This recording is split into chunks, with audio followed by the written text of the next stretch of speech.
Hi, welcome back to Meet the Authors. This is Chuck. I'm going to be your solo host today. Justin's gotten reinvested in publishing his horror novel. I've read parts of it. It's really gripping stuff and a little bit disturbing, but that's okay. We're all a little bit disturbing. We're writers. But anyway, I brought today we have Guy Morris. He's got a new book out, Curse of Cortez. I read his first not published novel, Swarm, which is really fantastic, and I can't wait to hear about, Guy, what you've been up to with your promotions, and maybe if we get a chance to tell us a little bit more about where Curse of Cortez came from. Wonderful. Well, thank you, Andrew. I really appreciate it. This has been an interesting year for me. I'm on a very steep learning curve. This is my first year as a self-published writer. I decided that when I was looking at agents, that one of the key things that they were looking for was not just a well-written book, but a well-written book with somebody who has a platform. So since I was changed, this is a real change of career for me. I was in a technical field with IBM and Microsoft and others. I needed to build a platform. The only best way for me to do that is actually by producing books. And so I'm learning about the production process. I'm learning a lot about the marketing process. I'm learning a lot about the budgeting for the marketing process versus the budgeting for the production process. I'm learning about what it takes to actually promote yourself and get in stores. It's been a steep learning curve, and I'm still at the foothills. So it's going to be an interesting experience. And since I hate of all things in life being bored, I'm doing good. Yeah. Awesome. Sounds like you got a lot. Definitely got a lot to keep you busy. Well, yeah. Well, I produced the second book, Curse of Cortez, and because of that, I was able to get a Barnes & Noble. I was able to convince them. Now, one of the great things I'm very proud to say is that reviews have certain purposes, and paid reviews have certain purposes. You don't paid reviews just to pump yourself up. What the paid reviews are really good for is getting visibility into libraries, getting visibility into book stores, getting visibility into agents and publishers and people in the industry, as well as getting visibility into certain classes of buyers, right? So if you want to get into the 2.5 million fans on the book trib reader community, one of the best ways to do that is to let them do a review of your book, right? And it's all part of the advertising budget. So, but one of the other things I've learned, and I didn't know this at first, is that one of the reviewers, Kirkus, is sort of considered an industry standard, and they only recommend 30% of all the books they receive to review. And that's including everybody in the industry. All the publishers, 5 major publishing houses, everybody will go through Kirkus. And of that 30%, only 10% are indie authors. So I've been at Kirkus recommended on both books. And I got a rating from Book Life, which is Publishers Weekly review. I've been getting 5 stars from others. So I've been feeling like at least I'm producing quality books. And what I really find, though, is you can have a quality book, but is the premise really interesting? So I've been doing book fairs. I sat outside a retail store here in Kingston for a few weekends. I went to the Kingston County Fair and Rodeo, which was an interesting experience to find how few cowboys read. At the same time of the rodeo, my wife said, "Well, I'm going to this art fair in Edmonds." I said, "Oh, I should have known about that. I should have gone there. Those people read." So and then I went to the Blackberry Festival, and I actually sold out at the Blackberry Festival. At a Blackberry Festival? Wow. They're in Bremerton, near the marina. They've been doing it for years. I think it's associated with some sort of charity drive, and they've been doing it for a number of years. There's a naval ship. You can tour a naval ship. There's a whole bunch of food and other vendors, and people. It's right off of the Bremerton ferry, so people get off the ferry, and there's a festival. So I actually, what was really interesting about that experience was you get a chance to really see in a really real-time way how people visually will react to your book covers to decide if they're even going to turn in your direction to talk to you. And then sometimes you would watch them catching, particularly Curse of Cortez would catch their attention, and you would see them mouthing the word Curse of Cortez. And now sometimes they would just keep walking on, but you at least you think, okay, well, I planted a seed. Right. Yeah.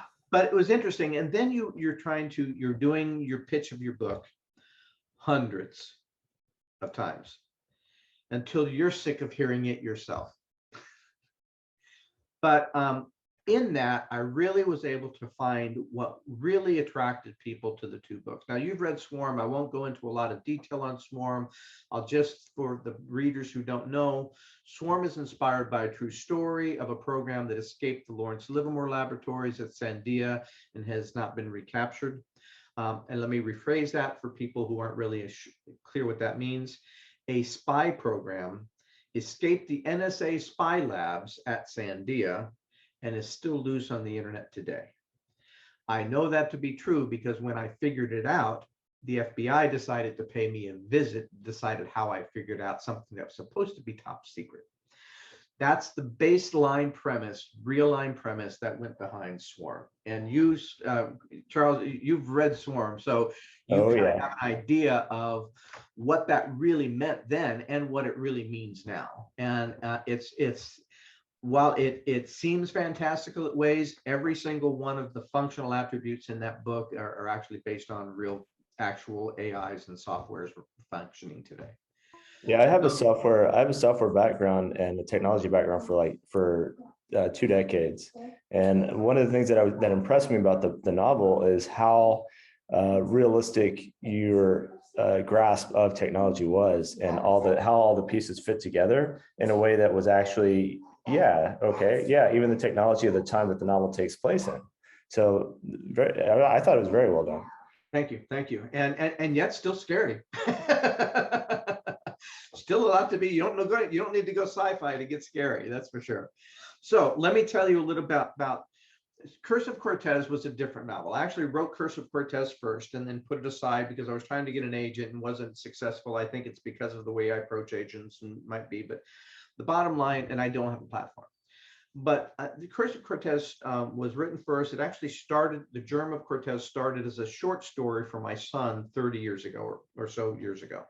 And the short story is called Paolo and the Shark. And Paolo was a 12-year-old fisher, son of a fisherman whose father was dead. His mother's new romance was sort of a mean guy, and he didn't want to become a fisherman with him. And so he basically canoes away to a nearby local island where there's a lagoon and coconut trees and caves. And he thinks, typical 12-year-old boy, I could do it on my own. But he immediately finds things in the cave, including the bones of an old dead Spaniard and a bunch of junk and an old boat. And he doesn't understand the mystery, but the cave just seems to make these noises that just he has these horrible dreams. Something about this place just really disturbs him. And so he figures it's the bones, it's the spirit of this dead Spaniard who feels disturbed. So in a storm, he gets pulled out to sea, and whether he wants to or not, and he has to use these stolen items from this dead Spaniard to save his life. And at the end, when he's saved, he goes back and he says, you need to rest in peace. I'm going to keep these things because you don't need them anymore. But I'm going to hide the cave so people won't disturb you. That was the end of the book. Well, my son read it, his cousins read it, all of his friends read the book. They all loved the book. I had a real job, so I didn't really need any money, and I didn't have the time to go chase down agents and publishers. And back then it was pre-internet, so it would have been really difficult and time consuming and paper consuming at the time. Yep. So it was just more about me writing for my son, right? But everyone kept saying, well, what was in the caves? And I kept thinking, well, I didn't ever figure that out. So when but the story kept haunting me. And what hooked me was I used to live in the Caribbean. I had a condo in Cancun for a while. And there was a true story. And this is and when I started kind of trying to bring Cortez as an adult story, I needed to make some changes. And one of the changes I needed to make is what I believe is the foundation for every really good story is deeply researched fact, right? If you can build on something real, then it has something that people can connect to, in my view, right? There's a credibility that comes along with that story. And I think the people that do this really well, Dan Brown obviously has done this extremely well. James Rollins, Steve Barry, all of their books are deeply researched on factual stuff, factual historical mysteries, factual historical things that went on, real science, real technology. And so the story, I'm long, this is a long road to get there.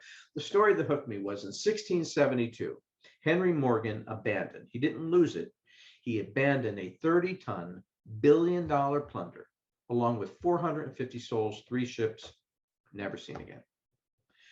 In a drunken, haunted debauchery, he burned his logbooks before he died to keep the world from learning the truth. And then after he died, the whole city of Port Royal sank into the ocean in an earthquake tsunami. The locals said, including Morgan's grave, and the locals said, "Cursed by Morgan." I couldn't get this mystery out of my head. Morgan was a ruthless, vicious, greedy, bloodthirsty, amoral man. Something happened to him that changed him, that haunted him, that made him so afraid of everyone knowing the truth that he had burned his logbooks and abandoned 30 tons of gold, silver, raw gems, ivory, Ming vases, Ming bronzes, extravagant paintings. I mean, obsidian, spices. I mean, it was a valuable 30 tons. And the question I kept asking is, so how do you lose? How do you lose 30 tons of stuff, 3 ships and 450 souls? Now, some of the rumors said, well, there was a sea battle. There was a battle. The rumors that floated around for years was there was a battle, and everything, he lost in the battle. I said, yeah, but his ship, when he returned to Jamaica, his ship was empty. His crew was basically a skeleton crew. They looked like they hadn't eaten in weeks. And he would have been killed by his men, except the British arrested him immediately because when he raided Panama, he broke a peace treaty. But in London, he was a hero. He regaled them with stories of how he broke the back of the Spanish. After 3 years, King Charles II knighted him as Sir Henry Morgan, sent him back to Jamaica with a garrison of soldiers as lieutenant governor to get rid of piracy. But as I said, he never did. He held up in his plantation. He never only went after one soul, a guy named John Searles, because John Searles was one of the only ships that didn't return from the Panama raid because he knew that John Searles had cheated him. And so I couldn't get this out of my head. What happened that caused him to change? So I spent years. I looked up folklore. I looked up legends. I read the historical books by the people by Alexander Escamillion, who was a guy who actually chronicled his adventures in Panama and elsewhere, and documented how ruthless and bloody he was. And actually, when Alexander's book first came out, Morgan threatened him and made Alexander rewrite it to make him look less bad. So something interesting happened. that is interesting covering his PR. Sorry. But I kept landing on this one island. And the more I researched what could have been special about that island, I kind of opened up things I didn't expect. I ultimately tied it back to a 1531 Inquisition massacre that ended a 2,000-year pilgrimage to this island before anyone bothered to say, hey, why are all these pilgrims canoeing 50 miles to get here? 100 years later, Morgan's uncle, Edward Morgan, also a privateer for the king, conquered that island from the Spanish and turned it into a raging pirate base. 200 years after that, the famous British explorer Mitchell Hedges, who's famous for finding the crystal skull, he dug on the island for 6 years, and then at the end, and found thousands of artifacts that somehow disappeared. And he worked with locals in doing this. But at the end, he claimed they had found Atlantis under the island. And then he disappeared. He showed up in New York several months later with $6 million of newly smelted gold, roughly $280 million today. And when they asked him how he found the gold, he lied. He said he was walking along the beach looking for the old Spanish fort, and lo and behold, his compass went crazy, and so they dug in the sand and they found this. They found 4 crates of gold, and everyone said, Mitchell, that's an interesting story, except gold's not magnetic. Yeah, I was gonna say. It wouldn't do anything to your compass. That's my story. And he went to England, bought a castle, wrote his memoir, and in his memoir, he never wrote about how he actually found the gold. So there was something about this island. And I'm not going to tell you I'm not going to tell you all of it, but I'm going to give you a hint that it will tie you back to the origins of the Mayan creation myth. It's a really fun, the background story itself. And I'm not even telling you all the background story, the Inquisition parts, the Mayan calendar parts, the Mayan prophecies of the end times. The more I research, the more I realize I've got to write an amazing story just to be able to bring in this backstory. Right. So that's my palette. That sounds like a challenge. Like, how do you tie all of that stuff together into one story? That was a lot of fun. Took a lot of drafts. A lot of people kind of saying, well, this is working, this isn't working. It's a really wild ride. It will basically pull you in and won't let you go until the very last page. And there are surprises all the way up until the very last page. And but the basis of the story is a family who's lived on the island since the massacre, right? And the only one left on the island, and they've had ups and downs, and the Sophia Martinez is the only one left living on the island. She was orphaned as a child under this stigma that her family's been under some vague, weird curse for hundreds of years, but nobody really understands it. They think it has to do with a dead Spaniard, but they don't really know. A great ancestor named Paolo found some stuff. So I tie back the original story of Paolo and the shark, and that becomes part of the backstory of this family. And Sophia is the last one. She hates the stigma. She wants to be a modern woman. She's a she's a tour director for the cruise lines, and knows the island better than anybody. And when an earthquake destroys the family home that's been there for hundreds of years, she uncovers some ancient artifacts.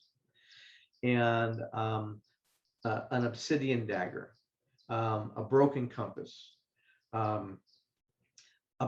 piece of tortoise shell with some odd writing script on it, a logbook that's just almost soaked in blood. And she has no idea what these things mean, except that her grandmother, the person who kind of took care of her after she was orphaned, super superstitious old Garifuna woman from the island, calls them cursed. So she just isn't going to buy this. She doesn't believe in any of this baloney. She's the last one. This is her chance to rid the family of this horrible stigma that's been on them for hundreds of years. So she goes to a museum, and of course, all hell starts to break loose. People start to die, starting with her grandmother. And she has to find a relative she didn't even know existed, who inherited a key to this mystery that he never even understood what it meant. And so in this story, you're going to be dealing with emotional things of self-doubt and trying to rebuild your own self-esteem and your faith, trying to just find peace in your life when what you're trying to do just is causing more death, which is raising your guilt. And there's family issues of deception and forgiveness and redemption. There's superstition, there's faith, there's folklore, there's some paranormal. This is one person said this is Indiana Jones meets Goonies for grown-ups, but with a splash of Stephen King. And so that's really, so it will kind of be a really great wild ride that you won't really realize exactly how it's going to end until it does. So yeah, it took me a while to really kind of bake it all in and find the characters, and you'll meet some really lovable characters. Now, because I lived in the Caribbean, I had an opportunity to pull in some of the characters I had grown to know down there, and one of them is the you can't really see it in your story there, but there's a really junky old seaplane that Okay, I see that. Yeah. barely can, and it's rusty, it smokes, it barely flies, but a guy named Chico used to fly it, and that was his pride and joy, that rusty, smoky death trap. And uh, so you'll meet Chico, funny guy. And then the other character you'll meet, one of the characters is one of the villains. So his name is in the book is named Shea Golan. He's based on a real man named Shea Golan. The real Shea Golan is an Israeli scuzzbag who somehow must have, I don't know what he did in Israel, but he left Israel. He was wanted by Interpol. He was wanted by the FBI. Wait, is this a real guy or is this the story? The real guy. Oh, now, man. the character I didn't change too much, but the real guy, this is the real guy, and I'll tell you how I met him in a minute.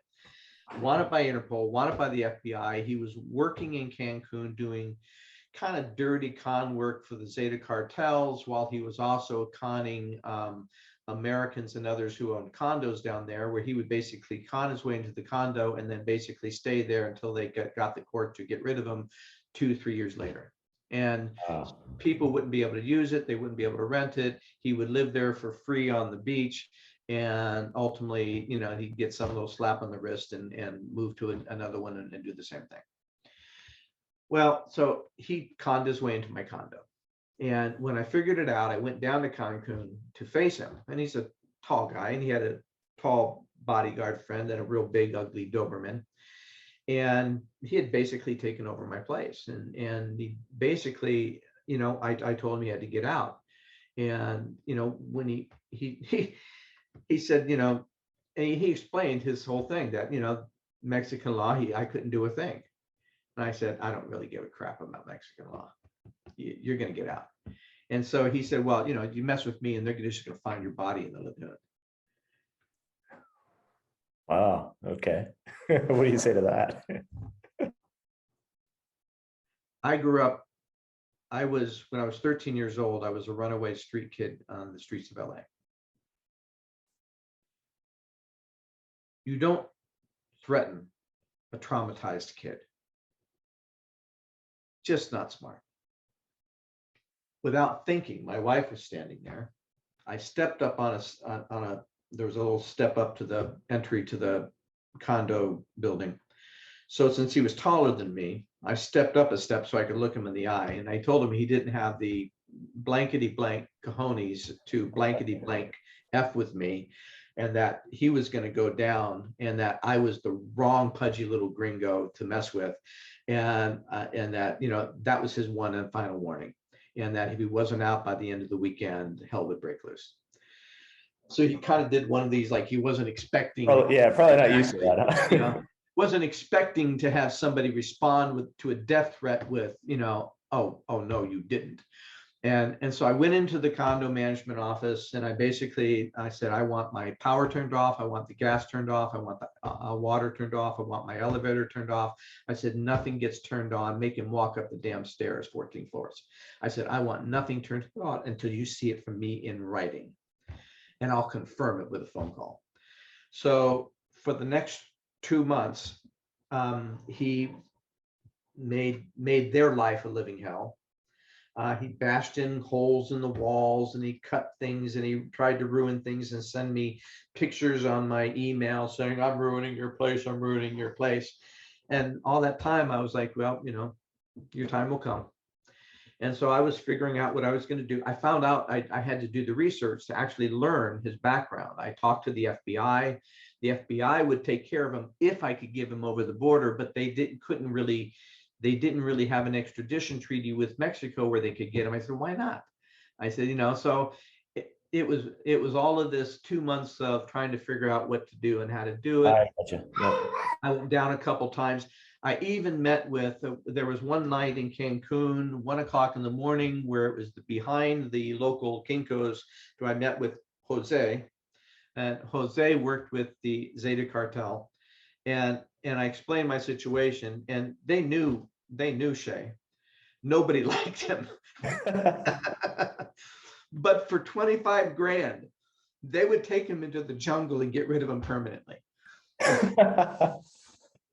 So I look at my friend Jack, who's with me, and I'm thinking, okay, well, I'm not going to implicate him. The mental calculations going right. I'm thinking, okay, that's a little pricey. Maybe I can negotiate. And I thought, this isn't who I am, and I'm not going to get my friend. So I said, well, thank you, Jose. Very nice offer. Let me think this over, and I'll get back to you. And so, ultimately, I wound up going to the police, and I had to pay the police 15 grand. To promise that they will go to my condo at a certain time. And I had been watching the condo, so I knew exactly when he would be there and wouldn't be there. And I wanted them to arrest him. Well, they messed up. They were lazy, must have taken an extra breakfast or whatever, but they showed up at the wrong time. He had already left for the day. So as I predicted, as soon as I saw him as he was driving down the street toward the condo, when he saw all the cop cars out in front of the condo, he basically drove right over the median and basically sped off down the other direction. So I took all of his stuff out of the condo, his hookah, all of his booze, all of his yarmulkes, all of his clothes, his personal effects, anything that wasn't mine, I put in garbage bags, including a big, 18 sizable safe, really good size safe. And I put it all out on the street. Okay, good. By morning, I think there were just a few clothes, pieces of clothes left. Everything else was gone. Wow. I'm assuming he didn't come get it. That's just the neighborhood. He wouldn't come down there because he wasn't sure where the police would be there. So but he was still on the loose, and he was now threatening to kill me even more. Oh, I'm sure. So, my wife didn't feel comfortable being there, so we ultimately sold the condo. But a few months later, the police finally did arrest him, and we knew that he had been driving stolen Hummers. So they arrested him in a stolen Hummer. He had a unlicensed gun, so they basically confiscated his gun.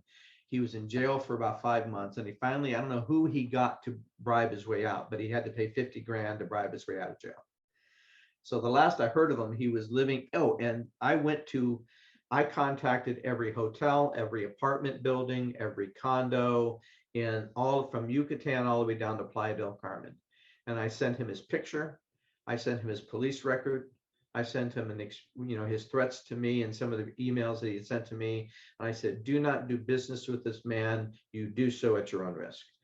The last time I heard, he was driving some little cheap, crappy car because he couldn't deal with the deal. Nobody in Mexico would rent him a car anymore. And he was living in the really ugliest, dirtiest part of Cancun in some hovel. So I shamed him in Cancun. And so I felt the only decent thing for me to do is put him in the book and get a twofer. Nice. That's awesome. It's funny because it costs you 15 grand to get the cops to look, and then but ultimately it costs him 50 grand. So even out of all of that, I mean, that's what he had in his safe. Net negative. Well, and I don't know how much he had in his safe, but he was pretty livid. So my guess is I cost him close to 100 grand. Yeah, sure. Wow, that's pretty. That seems like that would make a great book right there. Like just that story. Well, I didn't want to write a story about me, and I thought it was a funny, humorous end. So, but he's a villain in the book. You can read how I end him in the book. But the story is and the ending of the story. Well, it will take you through all kinds of really tense moments. it will end in a really strong, super positive way that will have everybody either laughing or smiling. Oh, good. Those are my favorite types of horror experiences. It sounds almost horror, not really, but kind of, yeah. is when the ending is actually something you can at least laugh at. That's the best ending, I think. Now, I will tell you this just for the viewers, that the end, the very last scene of the book also comes from my personal experience. Because when we were living through it, my wife, it was something I shared with my wife. We both said, okay, I don't know where or when, but this has to either go in a book or movie. And so this, even when it happened, we were saying, okay, this is priceless. So I won't tell you, but the last scene of the book, there's a part of the last scene that's almost word for word, including well, I won't tell you, but it's hilarious. And when you're laughing at the main character, Miguel character in the book, that was me, and that really happened. So it was but yeah, ends in a really fun positive way. It really kind of kind of closes off all the loose ends and the loose story bits, and then also sets up for these characters to go on other adventures. Oh, so there's going to be a Curse of Cortez 2? Well, not right away. I'm working on the sequel to Swarm, which will be called The Second Scroll. And I'm hoping to have that out first or second quarter next year, depending upon, well, I'm working on it now, but it's mainly finances, right? Just saving the money and, all that kind of stuff. Because Yeah.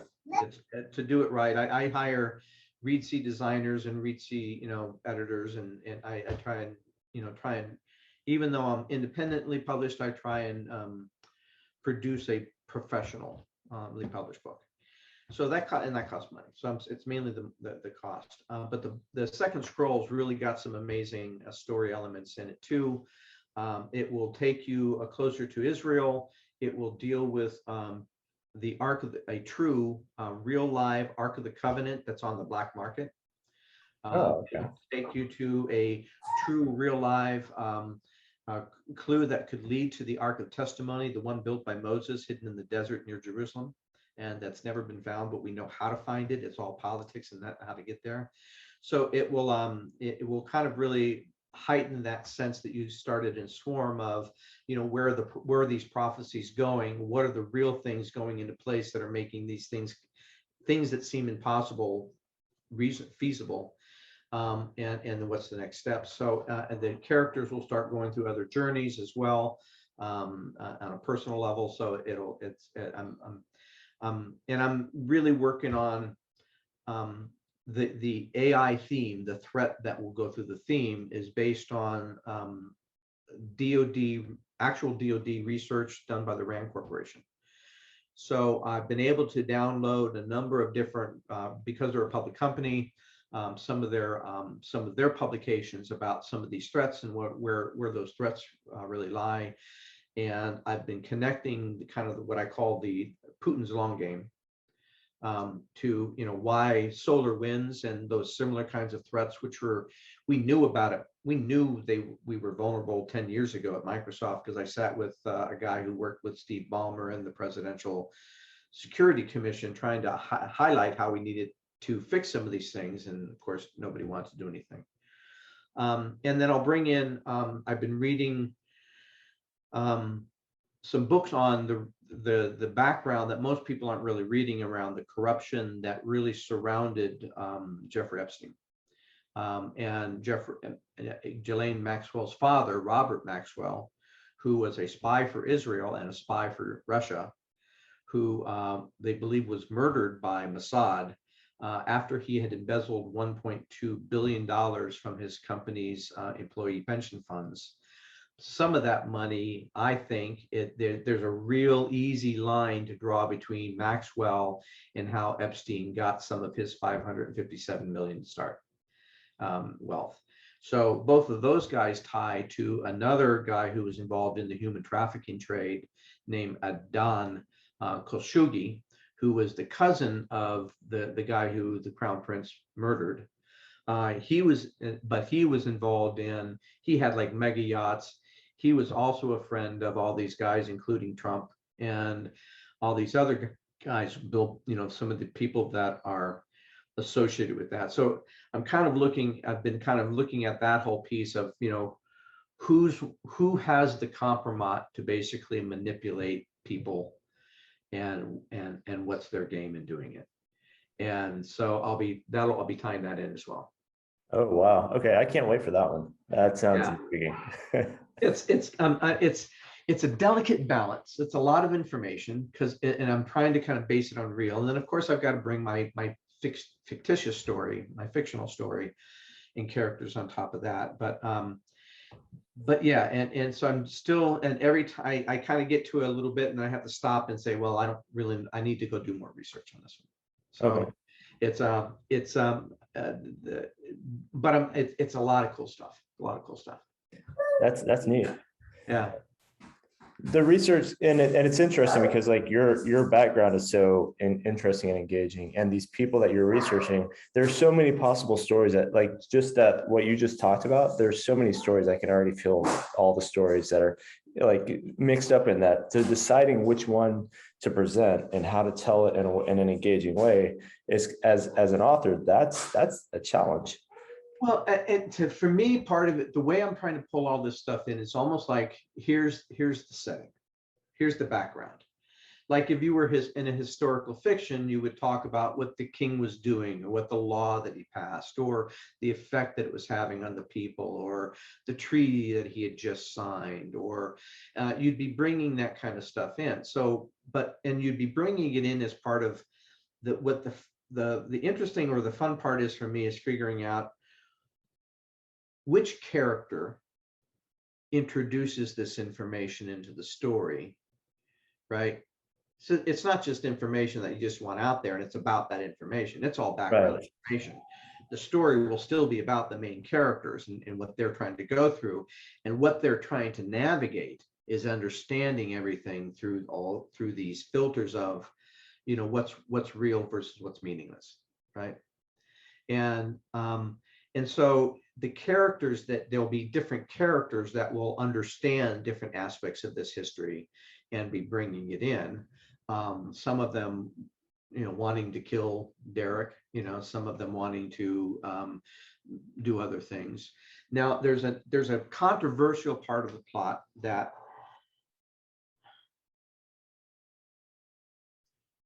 I See some pause I there. already anticipate people pushing back, but I think it fits so well with everything else in the plot. That involves an ex-president who is under criminal investigations and civil investigations, and who wants to rerun again. But when the DOJ decides that criminal indictments are going to come down, he's too proud to subject himself to depositions and criminal trials and possible sentencing. And so he has to look for his options. And like any good political leader, his best option is to take asylum someplace else. So we'll now have in the story, along with all of these other things, and the reason why corruption and these temples and the arcs and everything else is because all those are, the arcs themselves are political and negotiating points, right?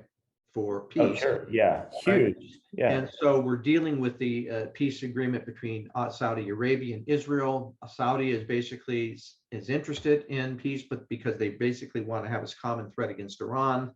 They're working out that, how would a deal with Saudi Crown Prince be different than all the other smaller Emirates, right? Yeah. Because Okay. he's the Crown Prince, and what would he be able to bring into this? He's actually wanting to have control over the Temple Mount, and is willing to actually let Israel has been known to say he'd consider them allowing them to put a temple up there to bring peace. So there's a lot of things here. So what are how could arcs play into that?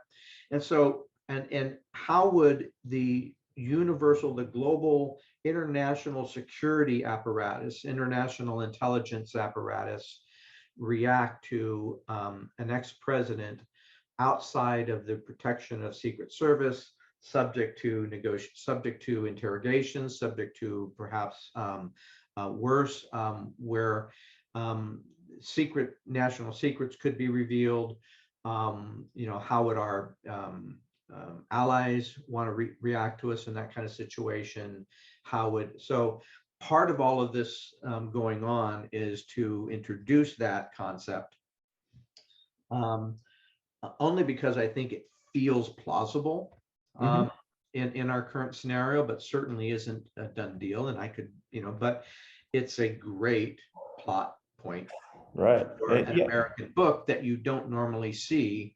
You see some corrupt presidents in books, but you'll never see a corrupt president under indictment that takes asylum. And where would he take asylum at? There's 2 to 3 places where that might even be possible. And so you'd have to kind of, one of them would be Saudi Arabia. One of them might be Israel, but Israel would have a lot of political issues to solve with that one. And the third one, which is the most dangerous, Moscow. See, that's exactly where my mind went. So now you have, imagine a president trying to run for office without having to, he can't be convicted because he's not there. So he's not convicted of any felonies. He's only indicted, and he wants to run for office remotely from Moscow. What a great plot. I assume that wouldn't be the central story, but that would be all be happening. It's part of the backstory. Yeah. It's part of what, oh my gosh, now what? What are we going to do next? And how is the US going to try and respond to that, right? Because they can't just send people into Moscow. I don't know exactly. I have an idea how I'm going to resolve some of these things, but some of that is still kind of, I love to set myself up and paint myself into corners and then see, okay, now figure out how to get out, So, but yeah, those are some of the plot elements I'm working on. I think the next book will be interesting, to say the least. But in the meantime, I've got another Barnes & Noble signing coming up on October 23rd in Silverdale. So I'm hoping to kind of round some people up for that. And I'll probably be doing some promotional specials. I can sell from my website now, so I'll probably be doing some promotional specials. Cool. And I've got a book fest coming up in Lakewood, which I think is near a university. So I'm hoping to get some college students hooked on the books. All right, if you can send me some links and stuff to where people can go check that out, then I'll put them up there on our Meet the Authors site along with your I'll send those to you. information. Yeah. Okay, cool. Also, you might not, go ahead. I was just gonna see if you had any questions about the book. So that's a lot of stuff. Tons of questions, but we've only got 9 minutes left. So I'm just, suffice it to say, I think at this point I may have to go invest in a copy. Let's just put it that way. Yeah. So there you go. Yeah, good pitch. It definitely worked on me. I have a couple of things that you might want to consider. I don't know if you remember Sheena Monin. Yes. Stellar Media. She's got an event on October 11th for authors and stuff, and I can forward you the email that she sent. That'd be great. Send me that. Yep. And so she's getting some folks together, talking about writing, sharing. You get to talk about your recent writing project, and then there's a Q&A for just whoever attends. A little bit more of a more formally structured, I think, than what we do here. But it might be a good opportunity. Yeah, so that'd be great. All right. Let's see.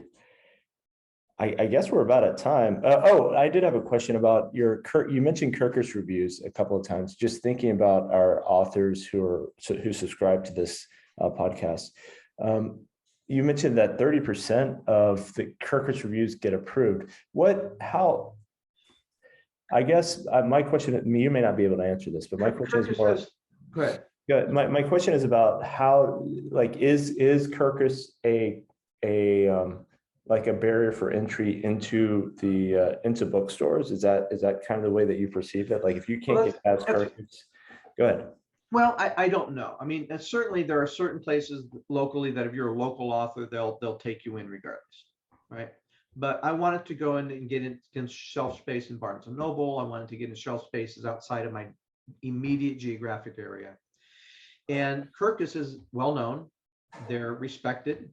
They only have 3 levels of review. They're either not going to recommend you, but they'll give you some writing, they'll give you the reasons why, but they won't publish it in their recommendations. They won't give you a recommendation.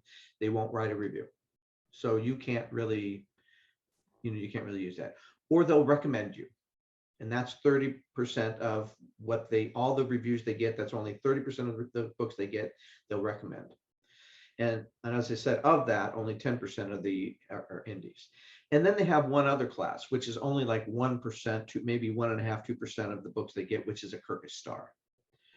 So, so when I spent some time this summer, I put together an email kind of a package with copies, highlights from my reviews and synopsis of the book and images and links to Kirkus thing. And then I would go into, and I drove around my local area, and I actually walked in and said, let me talk to your manager. And when I would say the books were Kirkus recommended, oh, okay, congratulations, right? It was a identifying point for them that said it's well written, it's been well edited, right? So you don't have editing, have a bunch of typos and editing problems. Sure. It's been well designed. It has a good story plot that Kirkus would feel, it has content that Kirkus would feel good about recommending. And so it was a threshold point for me to then talk about, now let me tell you about the books.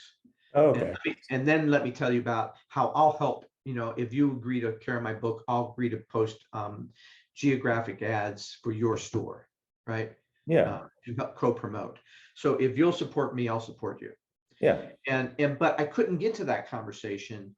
But the Kirkus recommendation for many of them was that icebreaker.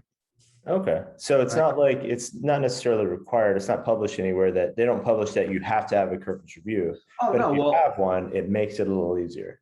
Think about it. If only 30% of all the books published in the industry, including a lot of industry books, are not, that means 70% of the industry books are not getting a Kirkus recommendation. Sure. Right. But they're carrying them anyway. They might be interested. They might, they just didn't, maybe for whatever reason, Kirkus, maybe it was a nonfiction, or I don't know. I didn't really go into that, but so it's not required for sure. But what I was trying to do in my strategy was trying to say, I have really 3 groups of, if I want to get into stores, or if I want to talk to a library, if I want to talk to, Publishers Weekly and get any kind of, even press there, or if I want to go anywhere above sort of that lower, sort of book res, we'll publish we'll promote anybody kind of class. Sure. I needed to pay for some of those reviews, and that to me, that's a promotion marketing expense, right? Yep. Now they also have an audience, right? They publish Kirkus book magazines every month. They have a Kirkus website. They do their own promotion, and as it turned out, I didn't get this on the second book when they recommended Swarm, they actually their editors decided to feature that one in their magazine. And I did get a boost in sales. Ooh, nice. Okay. Right? So, and so when I go to like Book Life, which is a subsidiary of Publishers Weekly, I get when they publish it, I get an impact there from that audience, and that also then gives me that I can go to do advertising on that platform, and I now have a basis point with that audience where they can go back and look up the review, right? And so it's part of that building up the marketing package for that channel. So you have to think in terms of your channels, right? So there's that sort of publisher, bookseller, professional channel. There's sort of and that's Kirkus and Publishers Weekly, I think, fall into that. Book Trib, which is is a subsidiary of Barnes and Noble, is more interested in readers. So they're all focused about readers, and they have all kinds of ways of advertising to their readers. But the best way to start is with a review. And then you get into like Book Baby, which is mainly phone, Twitter promotions, and there's some other places to do promotions. And so and then you've got your Amazon, and you can do Amazon ads, and I haven't had a ton of success with those because you're constantly. Yeah, I haven't either. And I was able to get success on a couple of ads, but I was way overpaying for them, so my cost per ad was way too high. Yep. So I've been trying to figure out, so I'm not doing that now. So I'm trying to kind of figure out what's been working, where do I want to get, where am I getting attention? And as I said, I wanted to get into some bookstores. So now I think I'm in some bookstores in California, a bookstore in Chicago. I'm in a bookstore in several around here. And so I think I'm at 10, 12 stores now. But and that was you reaching out to the bookstore. Me reaching out, sending Okay. them emails, calling them up, following up with a phone call. It's Sure. marketing 101 stuff. And it's tedious and it's boring. And I find for me, I'm sure some people can do it differently, but I find I've had some people say, well, I do all my marketing in the morning and I switch to my book in the afternoon, or vice versa, or something like that. But when my head gets going on the left side or the right side, whichever it is, where I'm basically doing businessy stuff and I'm trying to think contacts, promotions, strategies, content, budget, how much can I afford? That's great, but I can't afford that. Maybe I can do, researching, all that kind of stuff. I don't easily switch into, and what was Jennifer feeling when she's trapped in this cave, semi-drugged and tied up, Yeah. wondering how Derek is going to find her. This must be a trap for him. How does she get out? Yeah. And she's just lost her father, and what is this? It's hard for me to kind of do that. Yeah. I'm finding that I spent the last few months kind of doing the marketing and promotion and selling stuff, which has been really sorry.